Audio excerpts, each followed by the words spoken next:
Analyzing your project structure is always a good idea. So you can get insights, including folders, modules, files, how they are related or how they are imported, exported, how you are using the barrel files or external packages and even local packages.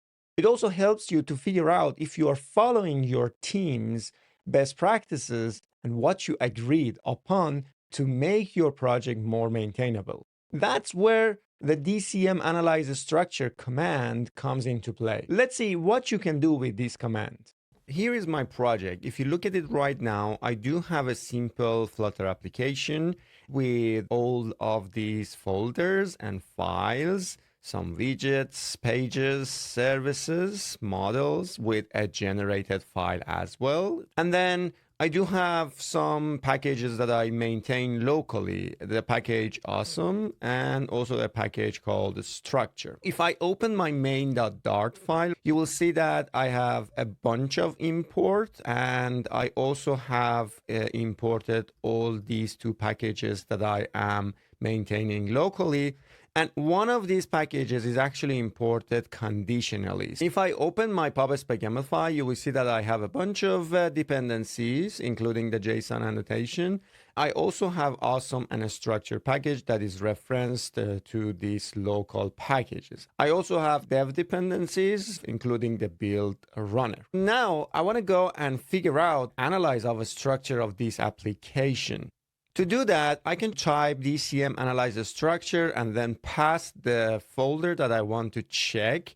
If you like the shorthand, you can run DCM AS. When I run this command, you'll see that I get an output here based on a dot format standard, and which means to get this visualized, you need to use one of the dot formats visualization tools. GraphViz is one of those tools that I can recommend you, and it's quite actually a nice tool and can support multiple platforms as well. So if I go to the download right now, you see that all the platforms, operating system like Linux, Windows, and Mac are supported. In this case, I'm going to use the brew for Mac and install GraphViz. Once that is installed, you can use the dot command line in this case. Now I can actually pipe the output of the DCM analyze structure to the dot command line, and then say I need a PNG file with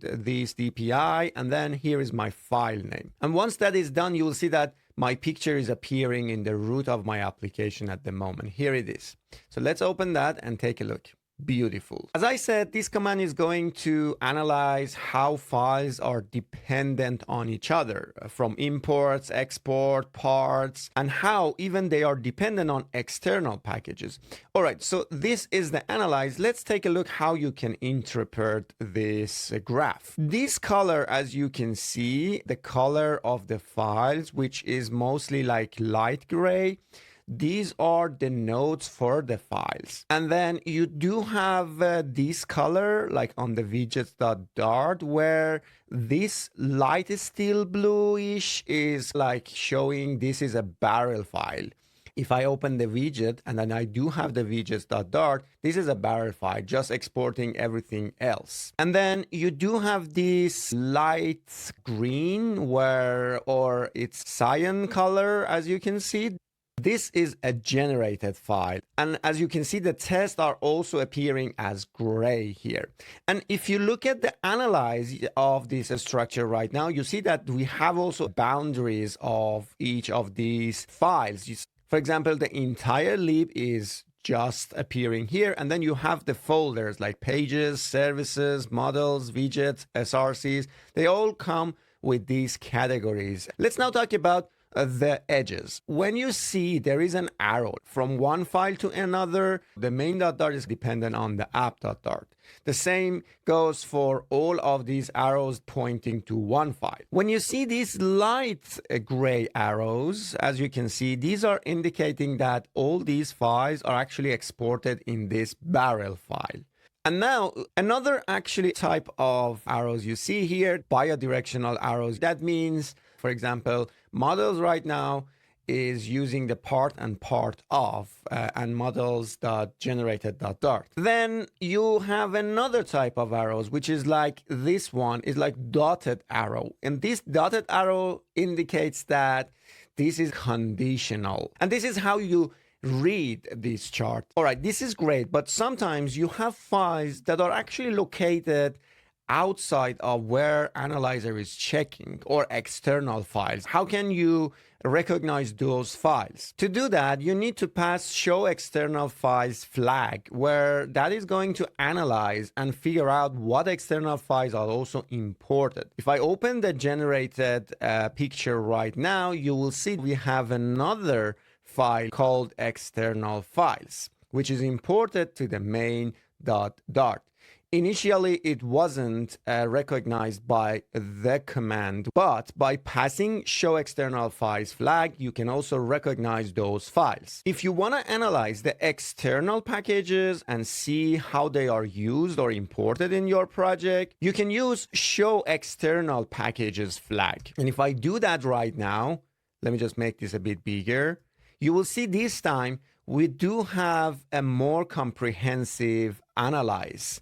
And that is going to show you all the local packages that you're using and the external packages. That has 4 distinguished categories underneath. For example, we have the local packages we are seeing here, and then we have the pop packages, the Flutter packages, and the Dart packages. This is great, but what if you want to group files by their containing packages? That's where the per package flag comes into play. If I combine that right now, the external packages and per package, you will see that right now you have and analyze all of the external packages in 4 different distinguished categories: local packages, pop packages, Flutter packages, and Dart packages. The dotted arrow shows that this is going to be conditionally imported. Sometimes you want to group files by arbitrary folders. Let's say I want to actually group like everything by widgets folder that I have